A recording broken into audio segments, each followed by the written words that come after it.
Euzubillahimineşşeytanirracim. Bismillahirrahmanirrahim. Elhamdülillahi Rabbil alemin. Vessalatu vesselamu ala seyyidina Muhammedin ve ala alihi ve ashabihi ecmain. Ekranları başında bizi izleyen saygıdeğer izleyicilerimiz, hepinizi hürmetle, muhabbetle, saygıyla selamlıyorum. Allah'ın selamı, rahmeti ve bereketi üzerinize olsun. Aile bağları programlarımız devam ediyor. Her hafta yeni bir konuyu sizlerle paylaşmaktayız. Unutmayalım ki tevhid dininin bir güzelliği vardır kardeşlerim, sarmaldır. Konular birbirini bütünlüyor. Nasıl ki Mescid-i Haram, Mescid-i Nebevi, Mescid-i Aksa, fethedilen yerlere yapılan büyük mescitler, büyük camiler ve diğer ibadet merkezleri birbirleriyle alakalıysa, nasıl ki İslam beldelerinin şehirleri, yani Mekke, Medine, Filistin'deki Kudüs'ümüz, Suriye'deki Şam, Irak'taki Bağdat, Mısır'daki Kahire, Kıbrıs'taki Lefkoşe, Türkiye'deki İstanbul ve İslam'ın diğer beldelerdeki şehirler her ne kadar ayrı ayrı yerlerde iseler, bunlar birbirlerinin kardeşleridirler kardeşlerimiz. Tevhid inancı gereği. Biri işgal edildiği zaman diğeri tehlikeye giriyor. Biri kurtulduğu zaman, fethedildiği zaman, biri İslam'ın hakimiyetine girdiği zaman diğeri için umut doğmaktadır. Tıpkı bunun gibi İslam'daki ilimler, İslami konular birbirlerini bütünlemektedir. Ayet ve hadis bir bütündür, parçalayamazsınız. Bunlar birbirlerini bütünleyen, çünkü Allah'ın Resulü'nün ahlakı Kur'an ahlakıdır. Ayet-i kerimede geçtiği gibi de ki Allah'ı seviyorsanız bana uyun ki Allah da sizi sevsin. Bu kadar açık ve net.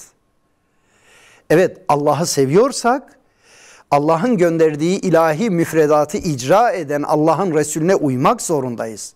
Allah'ın Resulünün sünneti bizim için ahlaktır, terbiyedir, edeptir, adaptır. Böyle bir önderi nasıl okumayız? Böyle bir önderi nasıl öğrenmeyiz? Böyle bir önderin ahlakıyla nasıl ahlaklanmayız? Eğer bunu yerine getirmezsek vallahi dünyanın zalimlerinin önderleri bizim önderlerimiz olarak empoze edilecektir bizlere. Ve onların paçavraları bayraklaştırılacaktır, Allah'a sığınırız. O açıdan kıymetli kardeşlerimiz, bizim önderlerimiz peygamber varisleri olan alimlerimizdir. Ve biz bunları öğreneceğiz. Mümkün mertebe bunların yetişme şeklini öğreneceğiz. Okuduğumuz zaman evlatlarımızı da böyle bu şekilde yetiştirme ufkuna sahip olacağız. Kardeşlerimiz, bu haftaki konumuzda da Allah nasip ederse bu girişten sonra bizim aile olarak çok sorumluluklarımız vardır. Ailevi sorumluluklarımıza değineceğiz inşallah.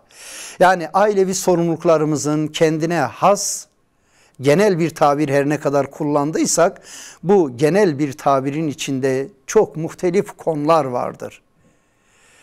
Ailenin geçimiyle ilgili sorumluluklarımız, ailede evlat yetiştirme ile ilgili sorumluluklarımız, komşu, akraba ile münasebet sorumluluklarımız, Müslüman kardeşlerimiz ve diğer insanlara karşı sorumluluklarımız, bunun yanında en önemli sorumluluklarımızdan biri Allah'a karşı olan kulluk sorumluluğumuz, Resulullah sallallahu aleyhi ve selleme ümmet olma sorumluluğumuz, Müslümanlara ümmete kardeş olma sorumluluğumuz, bunlar hepsi bizim şiarlarımızdandır. Allah'a secde ile ilgili sorumluluğumuz, ki öldükten sonra baraj sorusu diyebileceğimiz ilk sorulan sorulardan biri namaz. Eğer namazla ilgili cevabımız olumluysa diğer sorgulamalarımızın hafif geçtiği beyan edilmektedir. Bir imtihan mekanındayız kardeşlerimiz ve imtihanın ortamındaki hazır olan nimetler Allah'ın bize sunduğu nimetlerdir. Mesuliyetimiz vardır, sorumluluklarımız vardır. Allah nimetleri vermiş ve nimetlerden bizi muhasebe edecektir. Ve kullarına çok düşkündür Allah. O açıdan Rabbimizi öncelikle tanıma ve bilme sorumluluğumuz, onu evlatlarımıza tanıtma sorumluluğumuz vardır. Geçen gün bir programa katıldık. Bir ilimizin belediye kültür merkezinde saygıdeğer bir öğretmenimizin kendi sınıf mezuniyetiyle ilgili harika bir program icrası vardı. Bir hafız öğrencimizle Kur'an-ı Kerim'le bir açılış.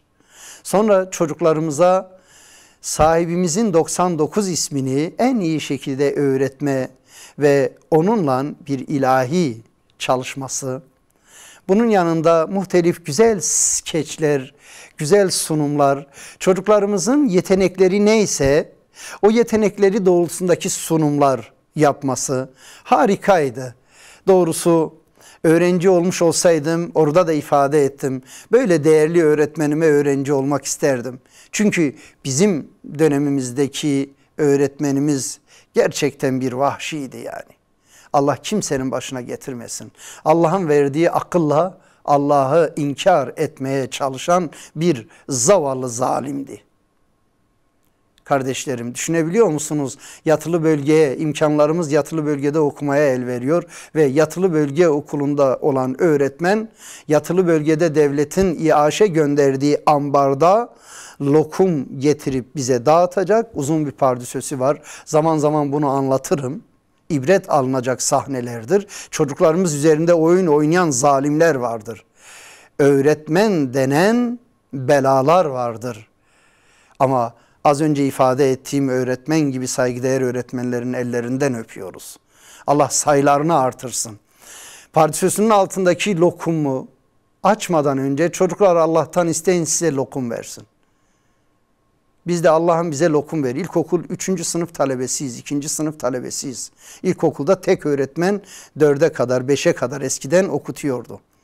Bizler lokum isterken çocuğuz tabii. Bizim Allah bilincimiz netice itibarıyla fazla bir bilgi ve o konuda bilgimiz yoktu yani. Açık söyleyeyim, bir zafiyetti. Ama çocuklar daha ziyade peşin çalışırlar. Yani kim verirse onları sever. Bu taktiği uyguluyordu. Allah'tan isteyin size lokum verirsin diyen öğretmenimizin söylediğini tekrar ediyordu koro halinde. O da o zaman teyp vardı, kaset vardı. Onunla çalışıyordu örgütlü çalışma. Ve talebimizden sonra bize şunu söylüyordu. Çocuklar Allah size lokum verdi mi? Hayır öğretmenim vermedi dedik. Çocuklar yüksek sesle söyleyin belki sesinizi duyar. Yüksek sesle söyledik. Gene verdi mi size deyince hayır öğretmenim vermedi. Çocuklar bir de Murat öğretmeninizden isteyin diye böyle kendince şen şakrak bir şekilde biz de Murat öğretmenim bize lokum ver diyoruz. O da işte lokumu masaya koyuyor. Açıyor, o zaman tahta kutularda lokumlar vardı.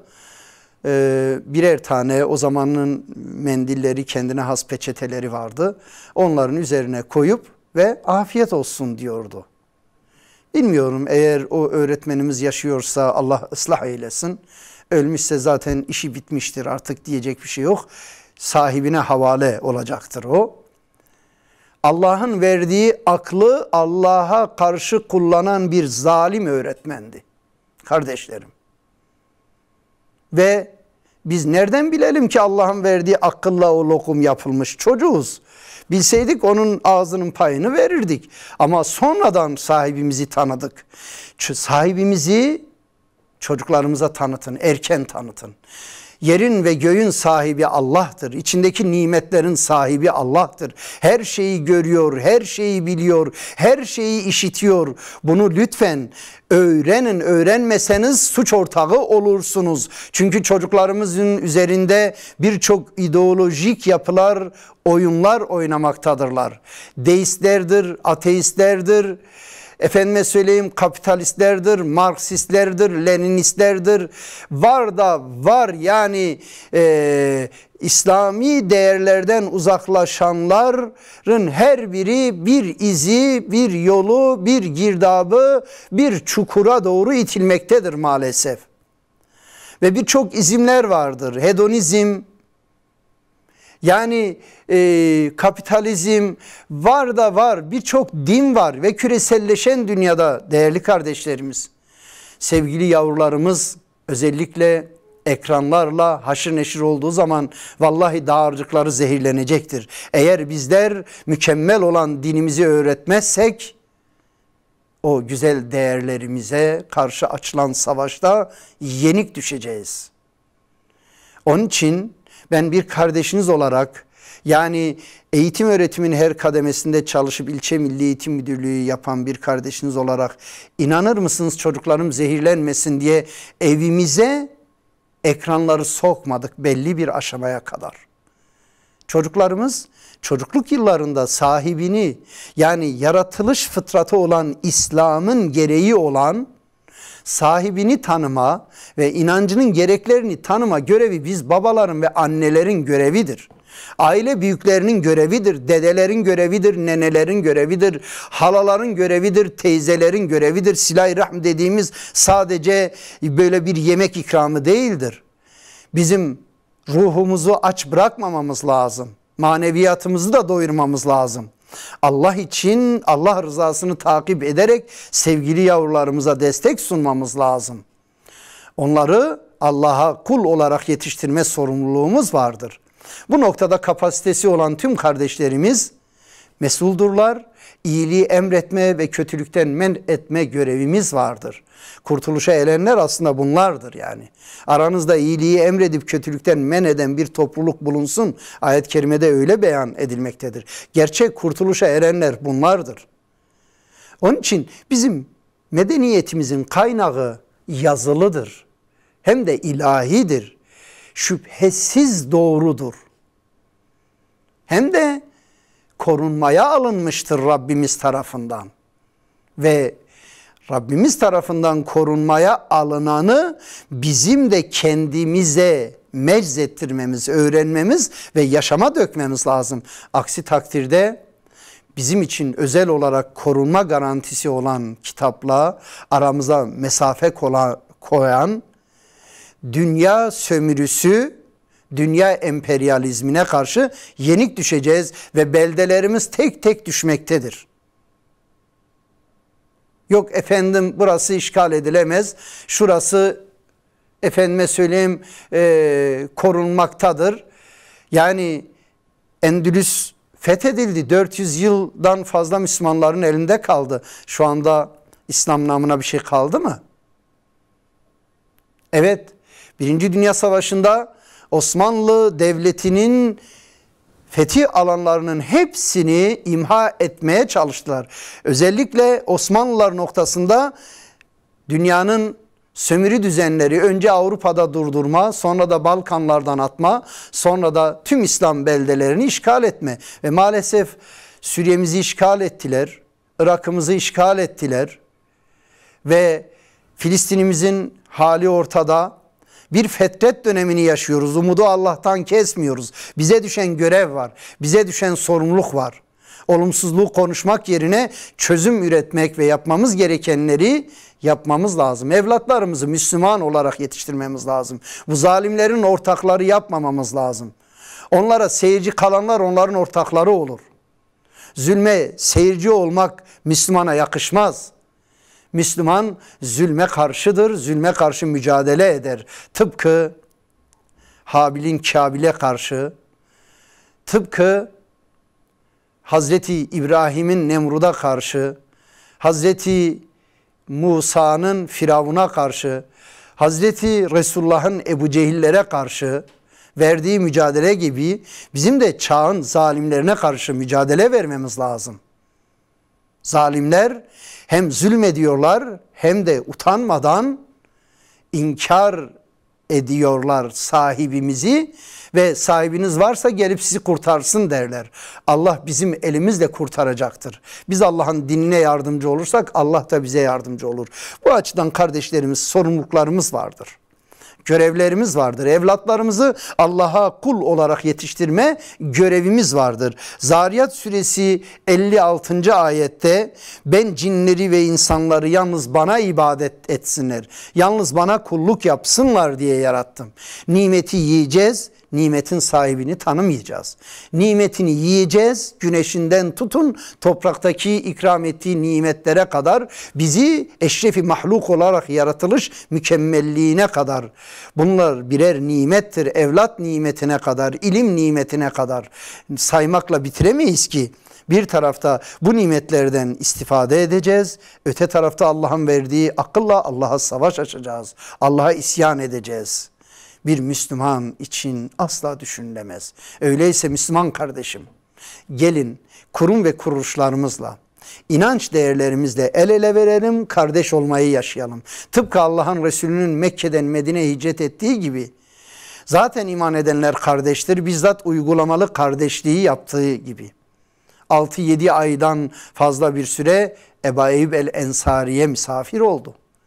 Her sahabeye birer kardeş seçti ve o kardeşlerin hepsi de topyekün kardeş olarak ümmet kardeşliğini yaşayıp ve beldelere hakim olan zulmü kaldırdılar, bertaraf ettiler. Elimizdeki imkanlar çok.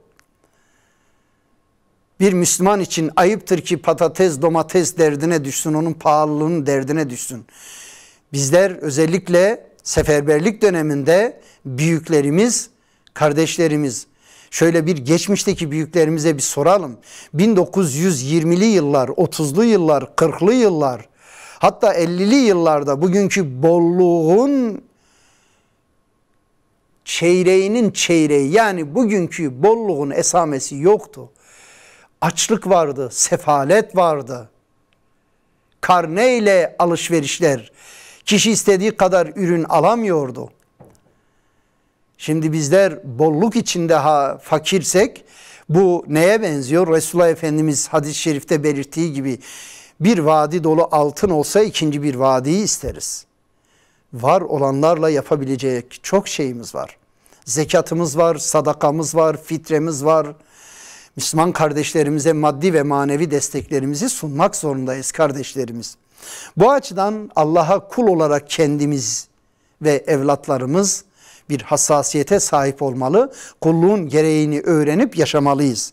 Diğer bir ayeti kerimede En'am suresi 162. ayette sürekli namazlarımızda da okuyoruz. Bismillahirrahmanirrahim. Kul innes salate ve nusuki ve mahyaya ve memati lillahi rabbil alemin diye ve ahire ayet devam eden ayet-i kerimede mükemmel bir kulluk ifadesi vardır. De ki namazım, ibadetlerim, hayatım ve ölümüm alemlerin Rabbi olan Allah içindir. Eğer Allah içinse Allah için olanı öğrenip Allah için olanı yaşamamız gerekiyor kardeşlerimiz. Bu bir baba ve anne olarak mesulüz bunda, kendi nefsimiz için, evlatlarımız için. Hatta komşu ve akraba irtibatımızda bizler kulluk görevleriyle mükellefiz. Kul hakkını bu şekilde yerine getireceğiz. Müslüman kardeşlerimize karşı olan haklarımızı bu şekilde yerine getirmek zorundayız. Mazeretler dışında görev ve sorumluluklarımız nasıl beyan edilmişse yerine getirmeliyiz. Müslüman, Müslümanın kardeşidir. Taziyesine katılacaktır. Varsa bir afet, bir bela, bir musibet imdadına koşacaktır. Hastaysa ziyaret edecektir. Maddi yönde sıkıntısı varsa Allah için sadaka-i cariyedir, sadakadır. Borç verecektir. Belaları def eder. Geçen gün bir kardeşimizin bir sıkıntısı vardı. Telefonla aradı. Kardeşim dedi, benim maddi olarak tanıdığım biri olduğu için eminim. Faizle alakası yok yani. Şimdi faiz borcuna giriyor ve Müslüman kardeşinden borç istiyor. Sen o verdiğin faiz borcunun bir kısmı, o paranın bir kısmı faizdir yani. faizsiz olarak birbirlerimize destek sunmamız lazım. İmkanlarımıza göre hareket etmemiz lazım. Ayağımızı yorganımıza göre uzatmamız lazım. Kanaatkar olmamız lazım. Kardeşimiz parayı isteyince yanımızda hazır yoktu. Bir kardeşimize telefon açtık. Dedi ki hocam yanımda bir miktar var, verebilirim. Gittik, dedim ki kardeş maalesef yani öyle bir olumsuz gelenek devam ediyor. Allah bu sömürüden de bizleri muhafaza eylesin. İşte dolarla mı vereceksin, markla mı vereceksin, altınla mı vereceksin, ne şekilde vereceksin? Hocam dedi yani benim yanımda Türk parasıdır ve ben de Türk parası olarak vereceğim. Eğer ben dolarla, markla vereceksem yaptığımın hayrın ne anlamı kaldı? Şimdi o kardeşimizin yorumudur. Yani saygı duyacağım. Yani nihayetinde takvanın sınırı çizilemez. Yani o kardeşimiz öyle düşünüyor. Allah ondan razı olsun. Yani kimi kardeşlerimiz dolarla da olsa, markla da olsa, altınla da olsa ya kardeşim diyor ben senin dolarını dolar olarak vereceğim sana. Netice itibariyle inebilir, yükselebilir. Ama şunu demek istiyorum kardeşlerimiz. Bile bile faiz almak haram kılınmıştır. Büyük günahlardandır. Kardeşlerimizi harama muhtaç ettirmeme noktasında çaba sarf edelim ve kıymetli kardeşlerimize lütfen harama tenezzül etmeyiniz. Lütfen haramı evinize sokmayınız. Ondan sonra haramı soktuktan sonra da evlattan şikayet ediyoruz. Aile şiddetinden, aile huzursuzluğundan şikayet ediyoruz. Kaza ve belalardan şikayet ediyoruz. Elbette ki imtihan dünyasındayız. Olacaktır imtihanlarımız. Biz imtihanlarımızı Allah'ın rızasına göre karşılayacağız ve gidermeye çalışacağız. Var olan mal imtihanını faiz alarak haram bir şekilde gidermeyeceğiz. Helal bir şekilde imtihanımızla mücadele edeceğiz. Ne olmuş lüks bir daire ne olmasın yani? Peygamber Efendimiz Allah'ın en sevgilisinin lüks bir sarayı mı vardı yani? Ya lüks bir bineğin olmasın yani. Efendim yani çağın şartlarına göre olsun. Ya imkanın varsa olsun yani. Yoksa niye faize giriyorsun? Niye ailenizi borçlu bırakıp göçüyorsunuz? Yapmayalım bunları. Bu açıdan değerli kardeşlerimiz mümkün mertebe Allah'a kul olmanın gereği olan hususlara, unsurlara dikkat etmeye çalışalım kıymetli kardeşlerimiz. Hazır bir potansiyelle yaratılan evlatlarımızı evet o potansiyeli, o İslam fıtratıyla yaratılışı destekleyelim ve o kabiliyetleri keşfedelim, destekleyelim. Göreceksiniz ki bolluk ve berekete sebebiyet verecektir. Acziyet bir Müslümana yakışmaz. Tembellik bir Müslümana yakışmaz değerli kardeşlerimiz. Evet biz insanları Kur'an ve sünnetle yani biz insanlar Kur'an ve sünnete göre hareket ettiğimiz takdirde gerçekten de gereksiz harcamalardan da kurtulmuş oluruz. Helal ve haramlara öğrenip riayet ettiğimiz takdirde biraz daha sadeleşiriz. Biraz daha mütevazi, kanaatkar olmaya çalışırız. Bu da bize fayda sağlar. Evet, tabii özellikle günde 5 vakit ibadet sorumluluğumuz büyük önem arz eder. Çünkü ibadetler gerçekten bizi kendimize getirir. Huzura çıkıp hesap veriyoruz sahibimize. İsraftan kaçınma, haram lokmadan kaçınma, sorumluluklarımızı layıkıyla yerine getirmenin de muhasebe vaktidir aynı zamanda huzura çıkış. Evet, aile ortamı, okul ortamı, çevre ortamında seçici olma mesuliyetimiz vardır kardeşlerimiz. Evet, yaşına ve şartlarına göre çocuklarımıza gereken bilgileri vermek ve yaşına ve şartlarına göre sorumlulukları ev içindeki görev dağılımından tutunuz da sahada herhangi bir iş yapıyorsa ağır bir yük yüklememek kaydıyla sorumlulukla sahada yetişmesini desteklememiz lazım. Hata yapma payını tanıyalım lütfen kardeşlerimiz. Hataların çoğu avantajdır. Bazen yanlışın yerine doğru koyduğunuz zaman iyi ki o hata yapılmıştır. Ve aynı zamanda hata tecrübeye dönüşür. Hata güzel bir başarıya dönüşür. Bu açıdan esnek olalım bu noktalarda. Hatalarla linç etmeyelim. Hele hatayla şahsı reddetmeyelim. O hatayla ilgili olumsuzluğu konuşalım, yerine doğruyu koymaya çalışalım. Evet, nitelikli birlikteliğin her safhasına önem verelim. Birlikte yemek, birlikte iş görmek, birlikte izlemek, birlikte ziyaret, sorun çözümü varsa birlikte çözmek, sevgili yavrularımızın davranış değişikliğini deneyimine yılların tecrübesini de yüklemiş oluruz kardeşlerimiz. Çocuklarımızın ve günümüzün gündemlerini önemseyelim. İslam alemi üzerine ve ailelerimiz üzerinde oynanan oyunlardan haberdar olmaya çalışalım ve bunun analizini iyi yapmaya çalışalım. Değerli kardeşlerimiz, özellikle sevgili yavrularımızın okul tercihleri hususunda seçici olmamız önem arz ediyor. Bu noktada şimdiden bu yaz döneminde dikkat etmeye çalışalım. Kitap okuma programlarımız olsun değerli kardeşlerimiz. Evet, hayırlı ortamlarla irtibatımızı, saflarımızı sıklaştıralım. Cemaatlerle, medreselerle, vakıflarla, derneklerle, bunların her biri samimi oldukları müddetçe birer kurtuluş gemisi olma vesilesidirler ve takva sahibi nesiller böyle ortamlarda yetişir. Bunlar akvaryumlarda, efendime söyleyeyim, dar ortamlarda, kapalı kutu içinde yetişemezler.